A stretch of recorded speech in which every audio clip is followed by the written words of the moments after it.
adik-adik, salam jumpa kembali. Hari ini Ibu akan menjelaskan materi IPA semester 1, khususnya kelas 7, bab 2, klasifikasi makhluk hidup. Jadi baik adik-adik, klasifikasi makhluk hidup dibagi menjadi dua. Makhluk hidup yang disebut biotik dan makhluk tidak hidup yang disebut abiotik. Poin A, karakteristik benda tak hidup.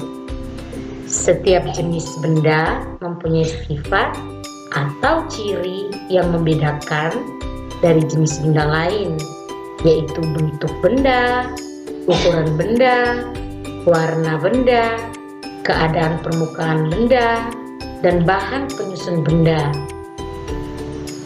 Di sini adik-adik kita akan membahas karakteristik benda tak hidup yang disebut abiotik tadi. Yang pertama, tidak dapat bergerak. Benda tak hidup tidak dapat bergerak sendiri. Benda tersebut dapat bergerak jika ada pengaruh tenaga luar yang bersentuhan dengan benda tersebut. Ibu beri contoh meja belajar. Meja tersebut, jika adik-adik tidak memberikan sentuhan atau tenaga secara langsung, sudah pasti meja belajar tersebut tidak akan berpindah tempat. Oke, yang kedua, tidak dapat mempertahankan jenisnya. Benda tak hidup tidak melakukan usaha untuk mempertahankan jenisnya, sehingga benda tersebut tidak memiliki kemampuan melakukan regulasi, reproduksi, adaptasi, maupun evolusi. Seperti meja tadi. Meja tersebut tidak akan melakukan kemampuan yang Ibu sebutkan tadi. Yang ketiga, tidak mengadakan metabolisme. Benda tak hidup tidak dapat mengeluarkan zat sisa, yaitu kegiatan respirasi, sintesis, maupun ekskresi.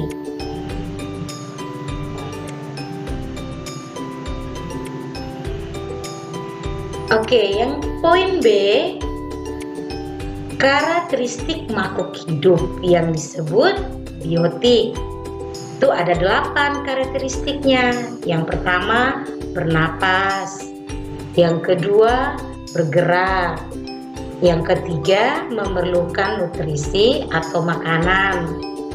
Keempat, peka terhadap rangsangan. Kelima, tumbuh dan berkembang. Keenam, mengeluarkan zat sisa. Ketujuh, berkembang biak. Kedelapan, adaptasi. Jadi adik-adik, kita bahas satu persatu.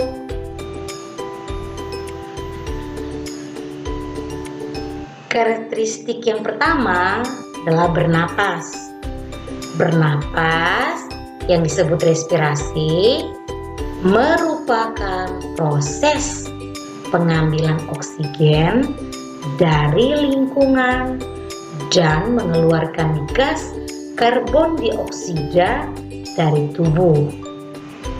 Oksigen digunakan untuk mengubah zat makanan menjadi energi secara kimiawi.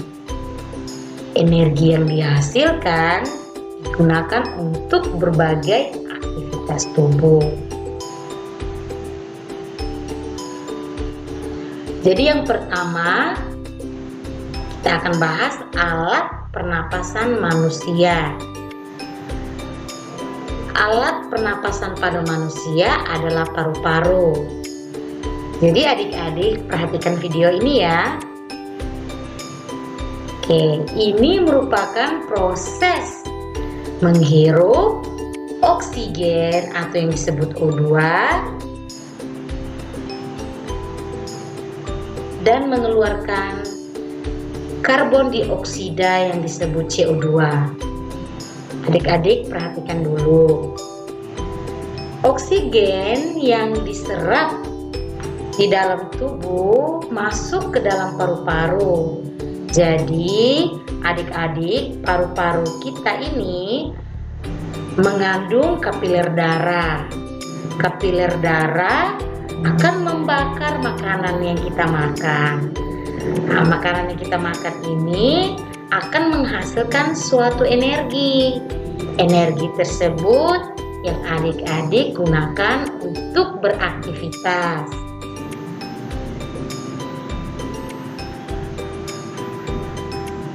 Yang berikut alat pernapasan hewan. Jadi di sini ada burung dan juga ikan. Burung bernapas menggunakan paru-paru. Jadi adik-adik, kurang lebih penjelasannya hampir sama seperti alat pernapasan pada manusia. Karena di sini bernapas menggunakan paru-paru. Ikan bernapas menggunakan insang. Jadi adik-adik tahu ya, kalau ikan itu bernapas di dalam air. Adik-adik, air itu mengandung oksigen. Jadi ikan meminum air tadi, air tersebut akan melewati insang ikan. Jadi air tersebut mengandung oksigen. Insang ikan ini akan menyaring oksigen tadi. Jadi di dalam insang ini mengandung kapiler darah.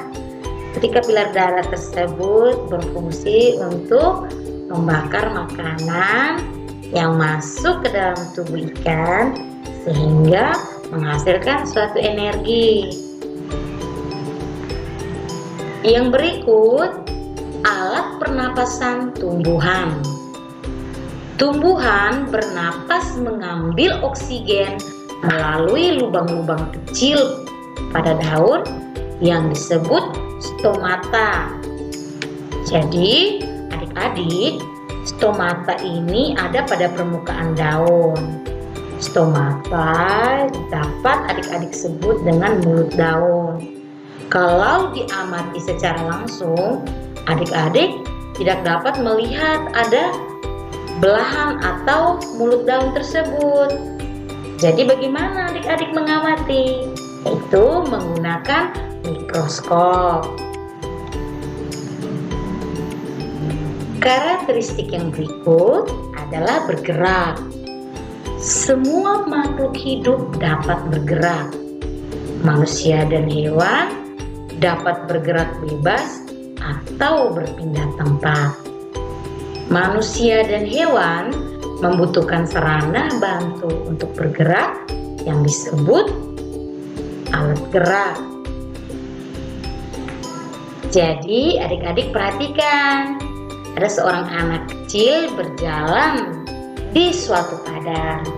Jadi alat gerak pada anak tersebut adalah kaki. Jadi adik-adik dapat lihat video ikan. Alat gerak pada ikan ini disebut sirip. Yang berikut pada hewan. Jadi adik-adik dapat melihat hewan ini sementara berjalan. Alat gerak yang digunakan hewan tersebut adalah kaki. Karakteristik yang berikut memerlukan nutrisi.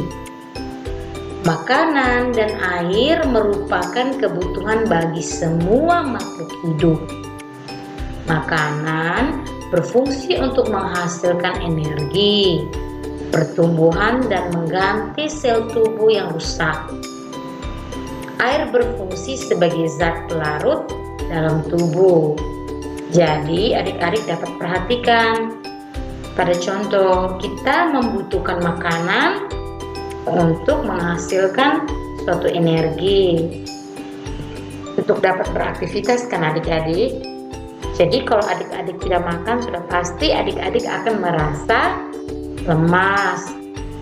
tidak bergairah. Jadi ketika adik-adik makan, sudah pasti adik-adik membutuhkan air. Jadi air tersebut berfungsi untuk pelarut dalam tubuh. Karakteristik yang berikut, peka terhadap rangsangan. Semua makhluk hidup dapat bereaksi terhadap perubahan yang terjadi di sekitarnya. Reaksi ini timbul jika ada rangsang dari lingkungan.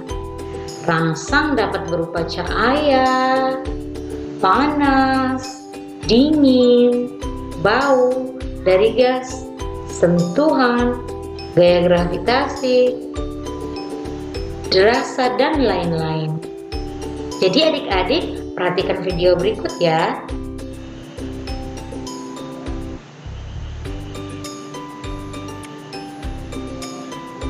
Oke, ini merupakan contoh daun putri malu. Ketika adik-adik menyentuh, putri malu tersebut langsung menguncup. Jadi ada reaksi, ya, ada rangsangan berupa sentuhan. Reaksinya itu dengan menguncup. Karakteristik yang berikut tumbuh dan berkembang. Semua makhluk hidup mengalami pertumbuhan, mulai dari kecil hingga besar. Dengan kata lain, tumbuh merupakan pertambahan ukuran tubuh yang tidak dapat kembali lagi ke ukuran semula.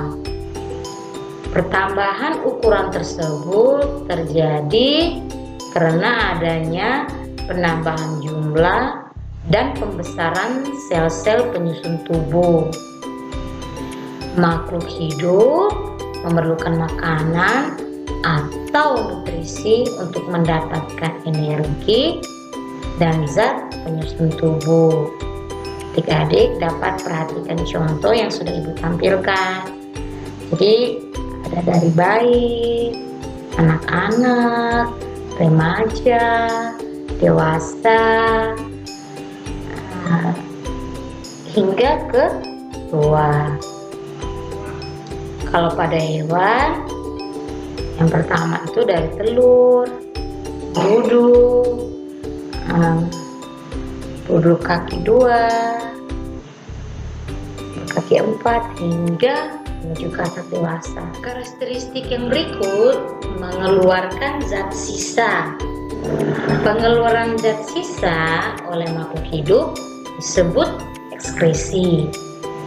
Ekskresi sangat diperlukan karena zat sisa bersifat racun, sehingga tidak dikeluarkan maka akan mengganggu kinerja tubuh. Jadi zat sisa apa lagi yang dikeluarkan selain keringat? Yaitu urin. Karakteristik yang berikut berkembang biak.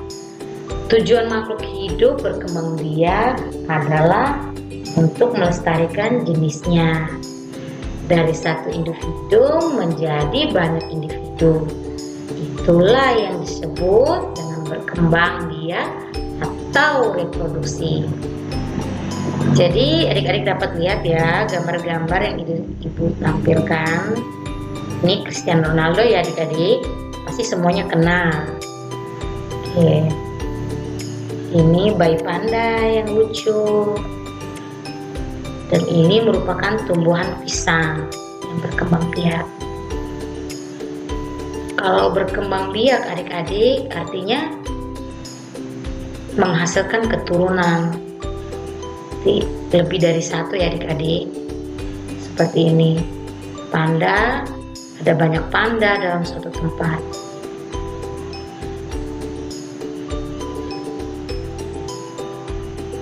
Yang berikut karakteristiknya beradaptasi. Adaptasi adalah kemampuan makhluk hidup untuk menyesuaikan diri dengan lingkungannya. Proses adaptasi menyebabkan makhluk hidup dapat bertahan hidup di habitat atau tempat tinggalnya. Jadi adik-adik dapat lihat bunga teratai memiliki daun lebar untuk mempercepat penguapan. Kaktus memiliki permukaan daun berbentuk duri untuk mengurangi penguapan di lingkungan yang panas. Jadi kalau pada kaktus ini kita sering temui di musim di tempat yang panas ya adik-adik, atau lebih tepatnya musim kemarau. Yang berikut, pohon jati akan menggugurkan daunnya di musim kemarau untuk mengurangi penguapan. Jadi itu yang disebut beradaptasi adik-adik. Jadi untuk bertahan hidup, makhluk hidup harus bisa menyelesaikan diri dengan tempat tinggalnya tersebut.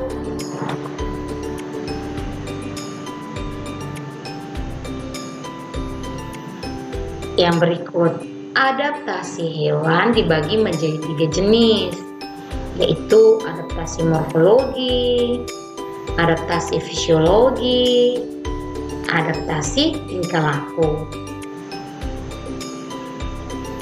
Adaptasi morfologi yang disebut adaptasi bentuk tubuh. Beberapa jenis hewan ada yang mengalami adaptasi morfologi atau bentuk tubuh.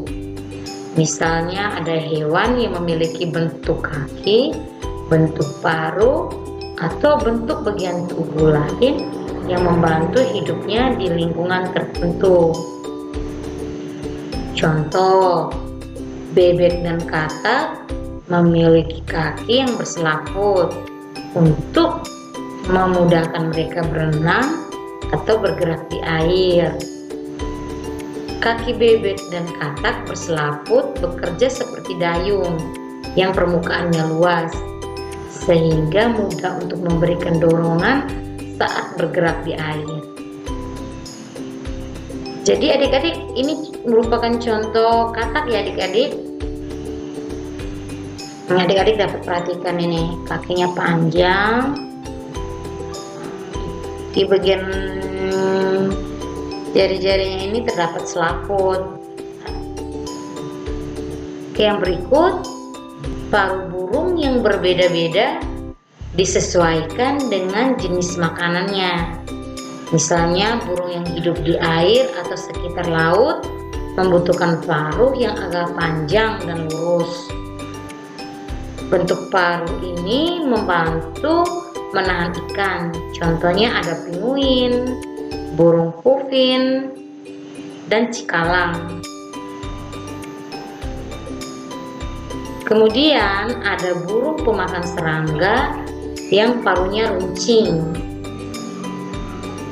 Ini berguna untuk menangkap serangga di lubang pohon atau tanah. Contohnya burung pelatuk, burung gagak, dan burung pipit. Yang berikut, adaptasi fisiologi. Adaptasi fisiologi itu penyesuaian fungsi organ tubuh makhluk hidup terhadap lingkungannya.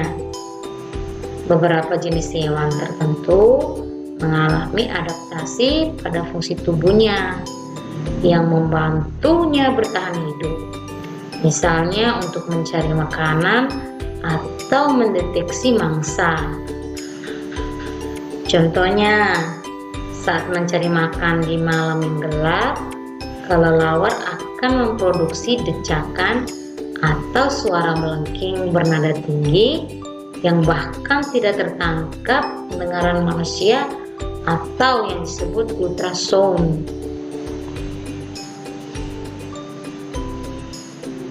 Jadi adik-adik, kelelawar itu pada siang hari dia tidak mencari mangsa,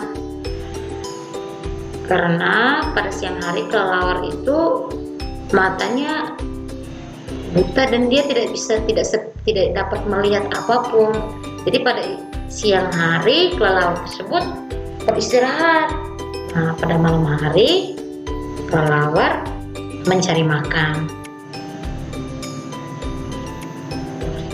Contohnya, saat kepanasan, tubuh akan melakukan pendinginan dengan mengeluarkan keringat, atau ada juga hewan yang bernapas sambil menjulurkan lidah untuk mendinginkan tubuh, seperti anjing.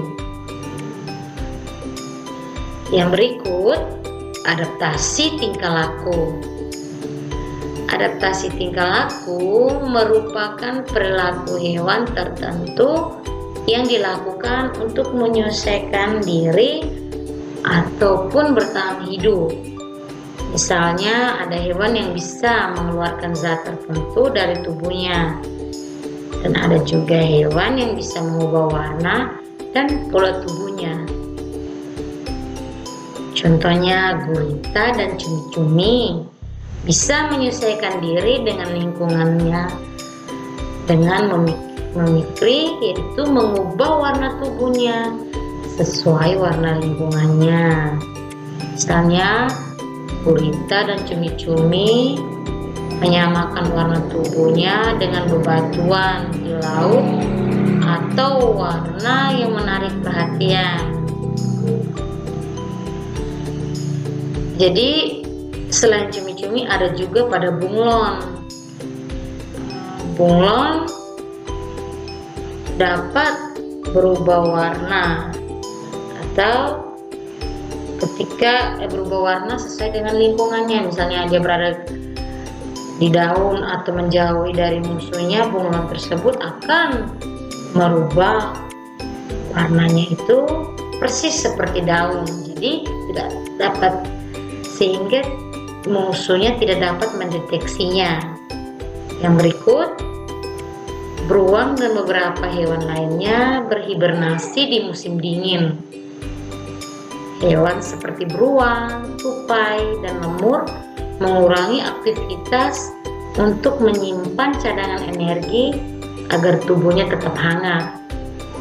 Dengan begitu, suhu tubuhnya tetap stabil dan tidak kedinginan. Selain itu, hewan menjaga energi tubuhnya agar tidak berkurang banyak dengan hibernasi, karena saat musim dingin mereka sulit menemukan makanan. Yang berikut, tabel perbedaan antara hewan dan tumbuhan. Jadi adik-adik, hewan dan tumbuhan memiliki perbedaan. Jadi pada hewan tidak dapat membuat makanannya sendiri, yang disebut heterotroph. Jadi adik-adik dapat melihat hewan masak sendiri. Pernah ketika hewan-hewan, atau mungkin adik-adik dapat perhatikan hewan-hewan mendapat mangsa, apakah dimasak terlebih dahulu sebelum dimakan? Tidak kan adik-adik? Kadang mereka langsung memakannya secara mentah. Berarti hewan tersebut tidak dapat membuat makanannya sendiri. Kalau pada tumbuhan dapat membuat makanannya sendiri, yang disebut autotroph. Yang kedua, memiliki mulut dan saluran pencernaan. Kalau pada tumbuhan sendiri tidak memiliki saluran pencernaan. Yang ketiga, tidak memiliki klorofil. Kalau pada tumbuhan memiliki klorofil yang disebut zat hijau daun. Itu berfungsi untuk proses fotosintesis. Yang keempat, bergerak dan berpindah tempat. Jadi pada contoh yang sebelumnya, hewan tersebut bergerak aktif ya adik-adik. Jadi alat geraknya itu yang ibu beri contoh tadi menggunakan kaki. Kalau pada tumbuhan bergerak tidak berpindah tempat, ini yang disebut gerak pasif. Jadi adik-adik tidak bisa mengamati secara langsung ketika tumbuhan bergerak karena gerakannya pasif. Yang kelima, memiliki sistem saraf dan otot. Kalau pada tumbuhan tidak memiliki sistem saraf dan otot. Yang keenam, memiliki indera, misalnya mata, hidung, telinga. Jadi adik-adik juga tahu tumbuhan tidak memiliki indera ya adik-adik. Jadi baik adik-adik, untuk materi IPA khususnya bab 2 klasifikasi makhluk hidup, untuk yang video pertama kita bahas untuk ini dulu ya. Nanti kita lanjut pertemuan berikutnya. Sampai jumpa lagi adik-adik.